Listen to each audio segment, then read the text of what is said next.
I'm your host with the most welcome 23. You're joining me for Elementalists Chapter 5, Trouble Brewing. As you and Zeph walk towards the greenhouse for potions class, you fill him in on the events of the previous day. Beckett taught me a spell to round up all the books, and they even gave me a rundown on this illegal blood magic stuff. Back up a second.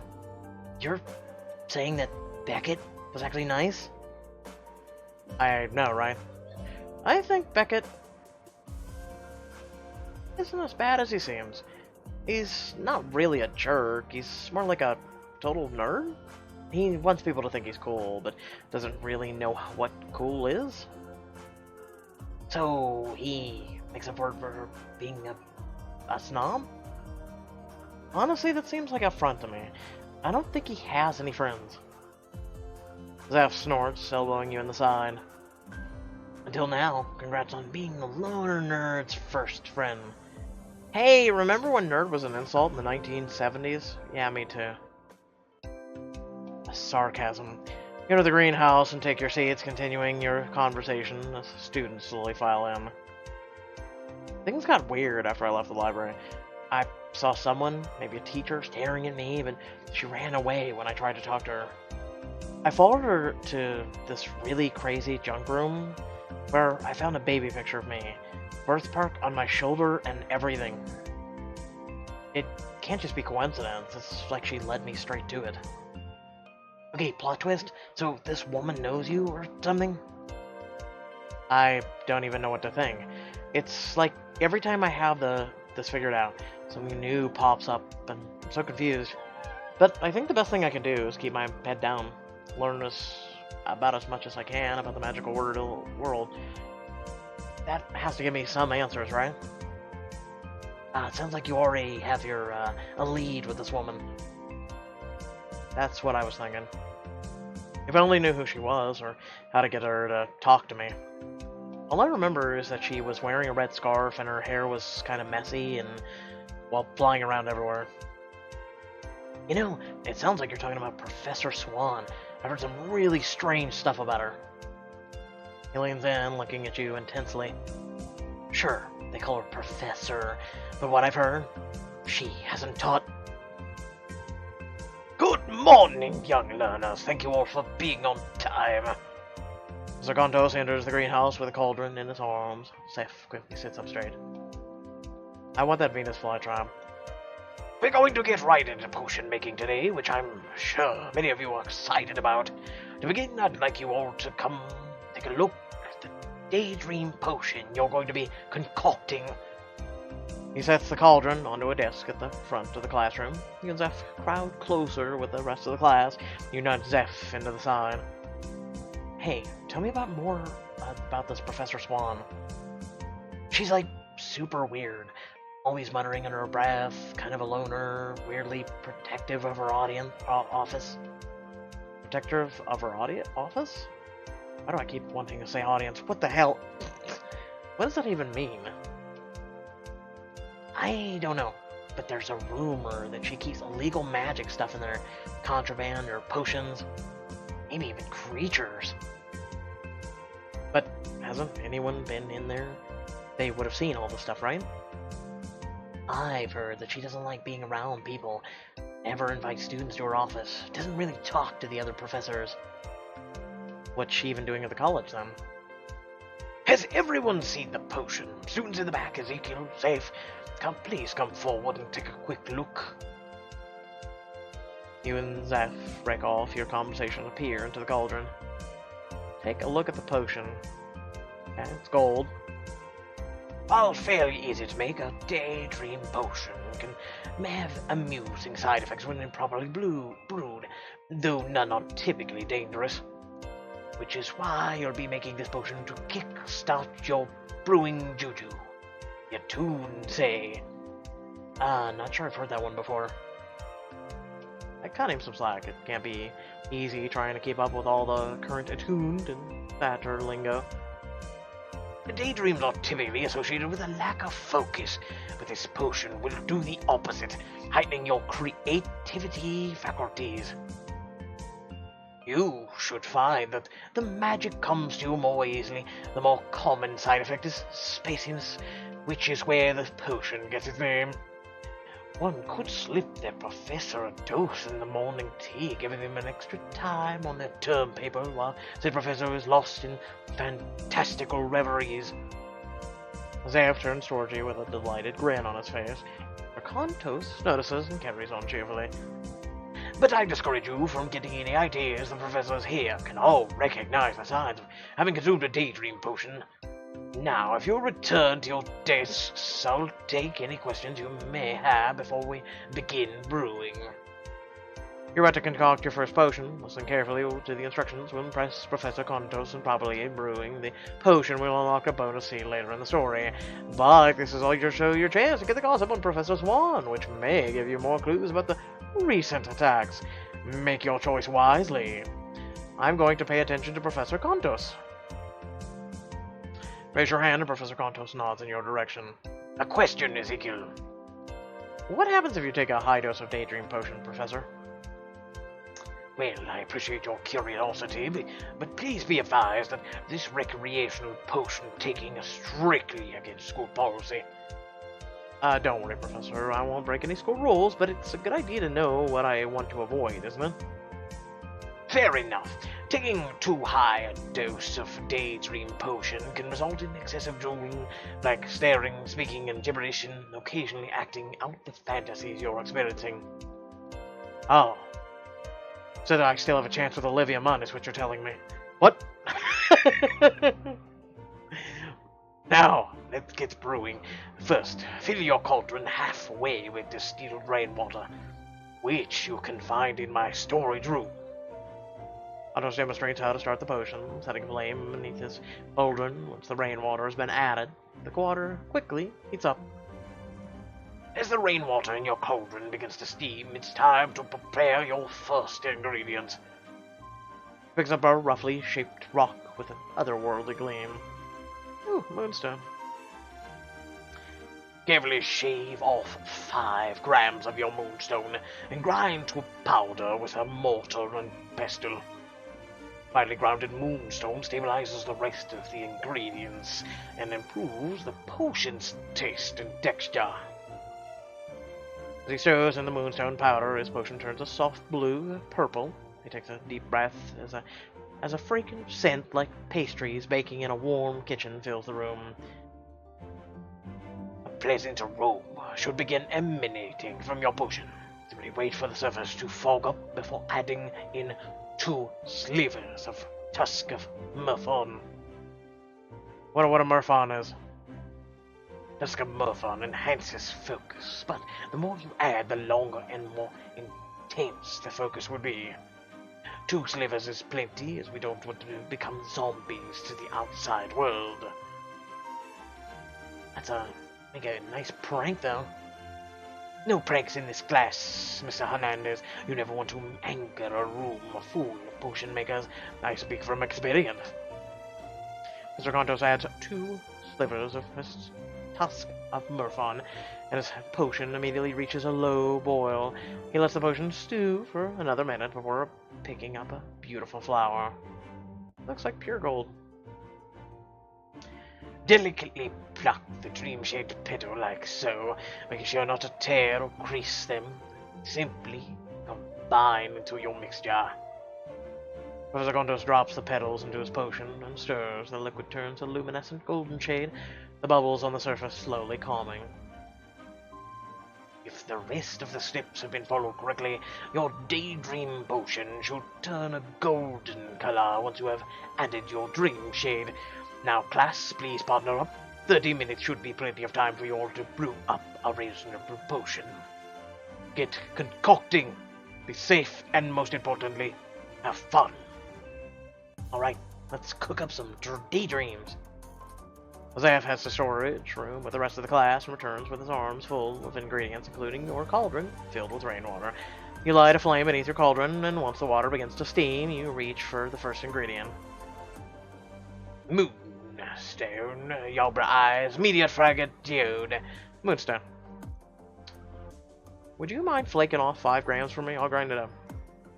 Zeph flakes off a few pieces of moonstone, carefully weighs them, then places them in a mortar. You smash them down into fine powder with a pestle. Stir the moonstone powder into a cauldron, and your potion turns a pleasant shade of periwinkle. It smells kind of like blueberry pie. You slowly stir your potion until the surface turns foggy, and the classroom fills with a rich, sugary scent. Alright, step 2 is adding in our tusk of Murphon. Zeph picks up an ancient-looking tusk and holds the thicker end down towards you. Remember, we don't want to cut too much and turn into zombies, or do we? Add 2 slivers. Slice off a fragrance of your ingredient and dip them into your cauldron. Your potion reaches a low boil, the surface becomes reflective, like a melted pane of glass. This is looking good. Zeph continue making your potion, watching the liquid change from dark to light, serene to roiling, and soon you're on the final steps. I'll let you do the honors, Ezekiel. Oh, well, my golly gee. Dreamshade petals. Last but not least, Dreamshade. Zeph plucks a beautiful flower and presents it to you with a flourish. The finest flower for the finest potion maker. Why, thank you, kind sir. Here goes nothing. Pick the flower, delicately plop off 5 petals, and drop them into your cauldron. As you stir, the bubbles on the surface calm, and your concoction turns a soft, radiant gold. I think we've done it. Ah, now quickly, let's drink. Mr. Contos, could you come check our potion, please? Brew the daydream potion. Mr. Contos comes around to your desk and peers into the cauldron. He nods and smiles at you both. Very well done, Mr. Winchester. Mr. Hernandez, I'm exceptionally impressed. While not perfect, this would earn you both high scores on a practical exam. As such, I'm awarding you both full marks today. Very good work. How is it not perfect? We literally did it to your exact specifications. Thanks, Professor. My report card thanks you too. A little while later, Professor Contos makes his way to the front of the class as the last group finishes up their potions. Good work today, class.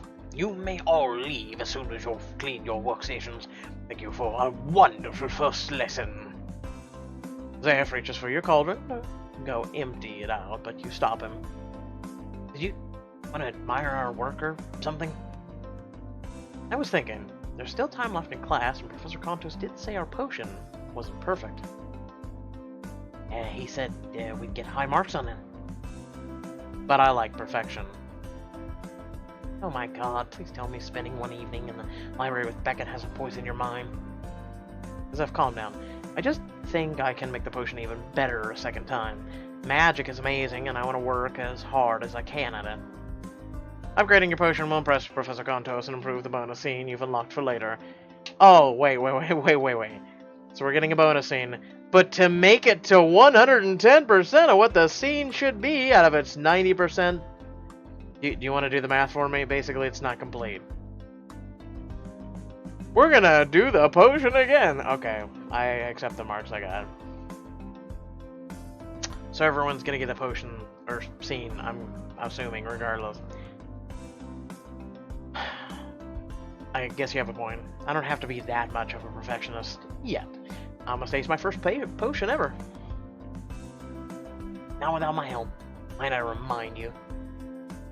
Exactly why I'm not going to try it again. I couldn't do it without you. Seems I have to leave the greenhouse after cleaning up and start to walk back towards the main building. Hey, so about Professor Swan... Just then, Griffin passes by. He suddenly stops when he sees you and breaks into a wide grin. Hey, Ezekiel, you plan on swinging by the thief tryouts later today? Hold on, I thought they didn't start for another hour. They don't. I'm just helping to set things up. I take it I'll be seeing you there then. For sure. Ezekiel, why don't you give it a shot as well? Okay, well, I've heard this thief word a few times now. Who's gonna do the honors and actually tell me what it is? What, you don't know what thief is? Hey, go easy on him. Ezekiel's lived a pretty sheltered life so far. Less judgment, more explanation, please. Thief is a sport where two teams face off against each other inside a huge dome. You have a flag attached to a belt on your waist, and if it gets stolen by the opposing team, you're out. You can use elemental magic to help steal your flags or protect your own. The last team with someone standing wins. That all sounds so like flag football. What's that? Thief is loosely based on flag football, but improved dramatically because, you know, magic. You should definitely try out, Ezekiel. Thief is like, imagine the coolest video game you've ever played, but a million times better. The perfect fusion of sports and magic. The terrain shifts throughout the match, so depending on your attunement, you'll have advantages and disadvantages. And Penderghast has one of the best cheering sections around. I can't wait to hear all the "Hail the Fighting Druxmars" chanted by the full stadium. Our team is second to none. 3-time league champions, and we just won last year when I was a freshman. Oh, well, that all sounds awesome, but do you think that I could play this epic sport of yours on your epic team, no less? You've given me no reason to think you can, or couldn't, and I don't think the team ever had a sun ad on it before either. You look between Zeph and Griffin, their faces glowing with excitement. Okay. I'll go to tryouts with all the crazy stuff happening to me. I think I deserve to take a morning off to have some fun. Okay, Harry Potter. Yes! Okay, I have to get ready. I'm gonna try to fit in some last-minute practice outside the dorms. See you later, Ezekiel. Griffin. He hurries off with a wave, and you turn to Griffin. There's still one big issue with me showing up to tryouts, though. I've never played Thief before. We'll get a lot of people trying out who barely know the basics.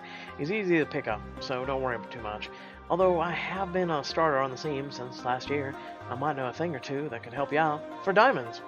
If you're up for a little one-on-one practice, that is.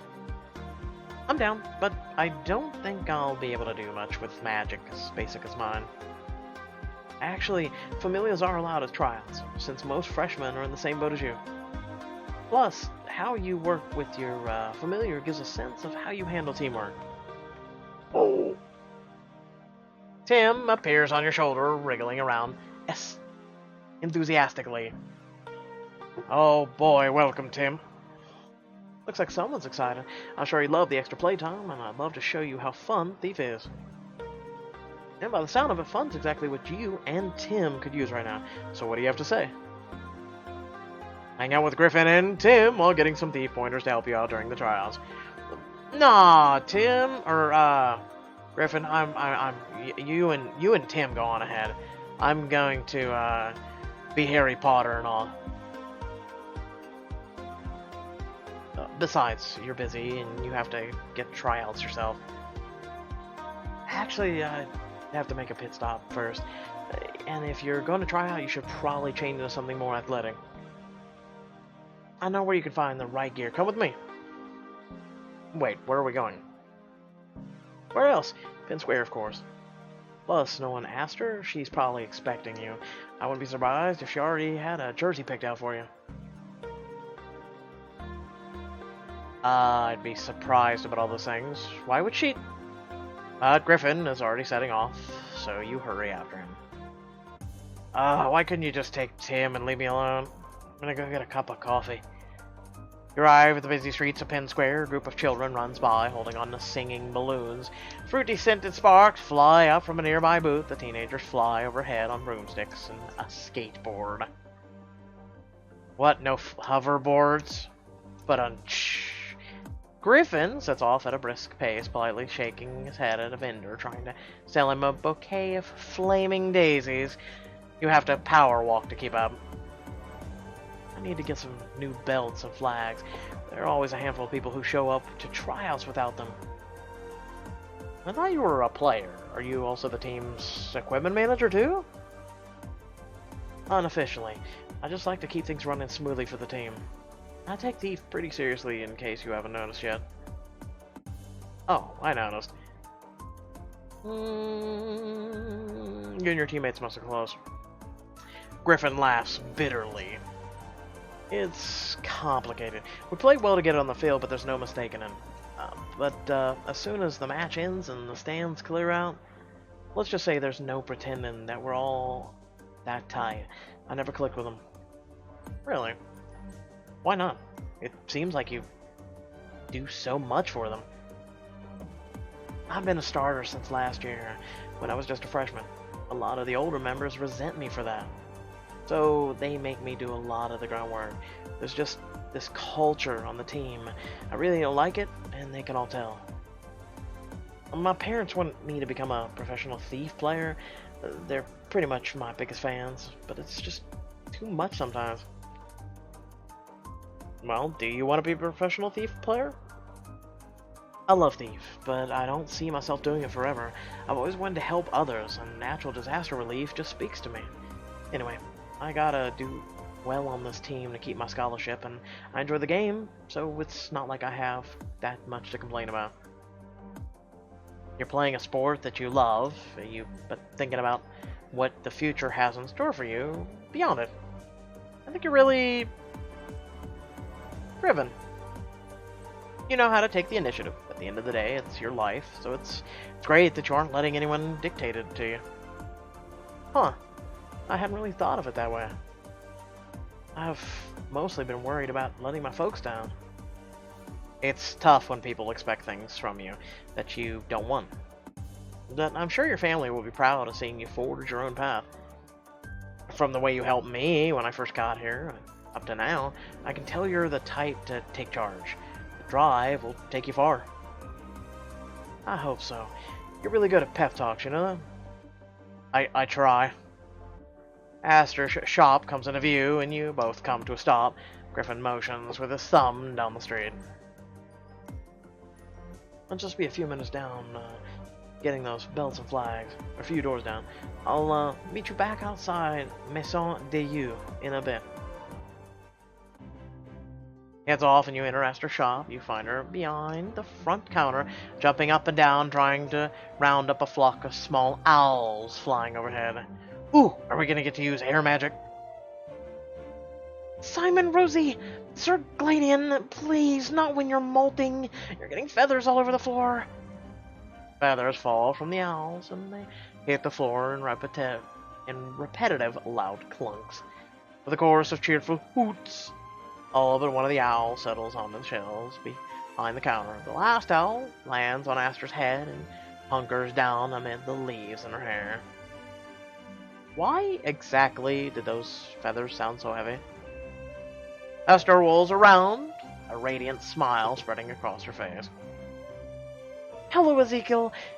You came just in time to meet my new wooden owl friends. All of them but Sir Gladian are hatchlings, so they're a handful. But I know you're really here to buy your thief uniform. This must be a small campus. How did you know that, Sir Gladian? How did you know that? Griffin said you would, but how?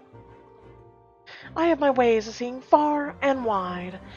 And when I saw you coming here, I found myself standing in the front of the clothing racks with a clear image in mind of what exactly you needed. Because you were designed that way by Pixelberry for diamonds. Right, well, you're gonna have to enlighten me on that one. Astrid laughs musically, then lifts an arm for Sir Gladian to shuffle onto. Thrust him gently onto the shelf with the other wooden owls. Follow me. I have just what you're looking for. This way. Astrid.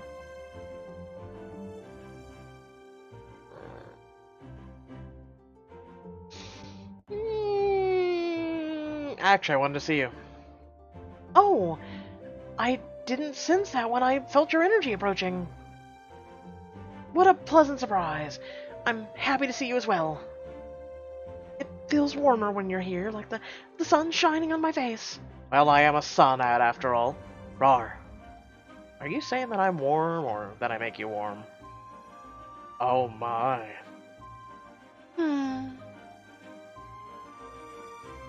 She brings you to the clothing racks, where she selects a yellow ensemble. This should do the trick. I magically reinforced all the seams, so this would be durable enough to last all season. So I should get some serious brownie points for showing up in this, huh? Brownie points? If you mean the captain will regard me quite highly, and also be enthused that I'm the first son added at trying out in the recent history, then yes, you will get the brownie points. She places the outfit in your arms and pushes you excitedly in the dressing room. You change in their thief uniform. It's a fucking uniform. That's like being told you're born a boy if you pay 30 diamonds for your wee-wee. Huh? I mean, if that's the case, I guess I'll be born without a wee-wee? Because I'm not paying you 30 diamonds. It's not that goddamn impressive. For a wee-wee, period. I'm sorry, it gets in the way of a lot of things. Zippers. What?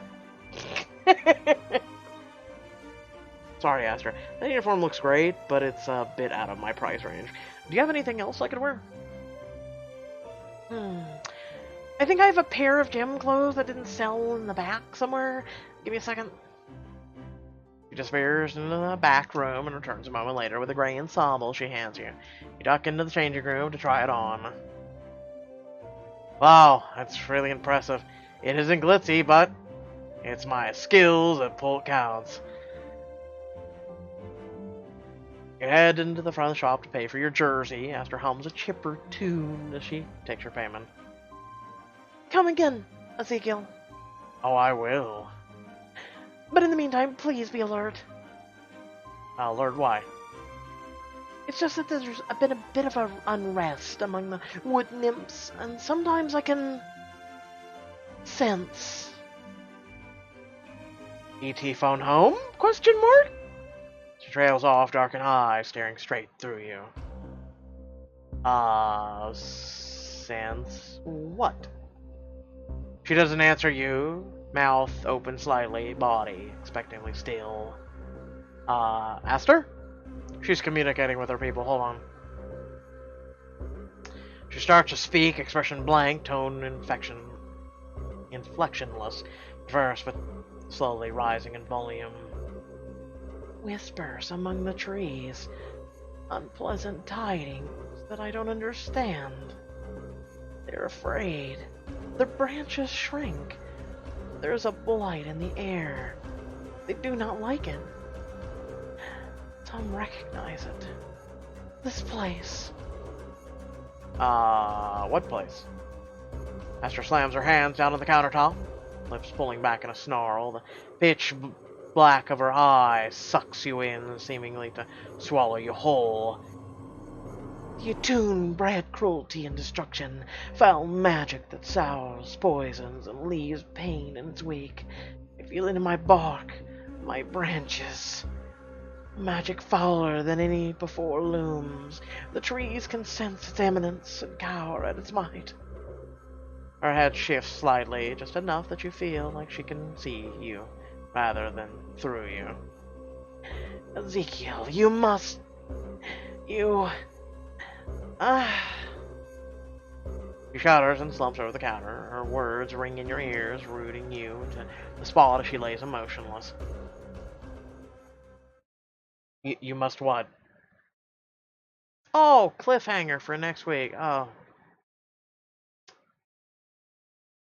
You must fight the evil, Harry. Go forth. Banish it. It might become in the form of mold, fungus, or wooden owls that are rotting from termites. I don't know. Anyway. With that being said, I hope you all did enjoy the video. Remember to like, share, and subscribe. Head down the description below. Links to social media, Discord, and a few links to support me and my content. And without further ado, I will catch you all in the next video. Peace!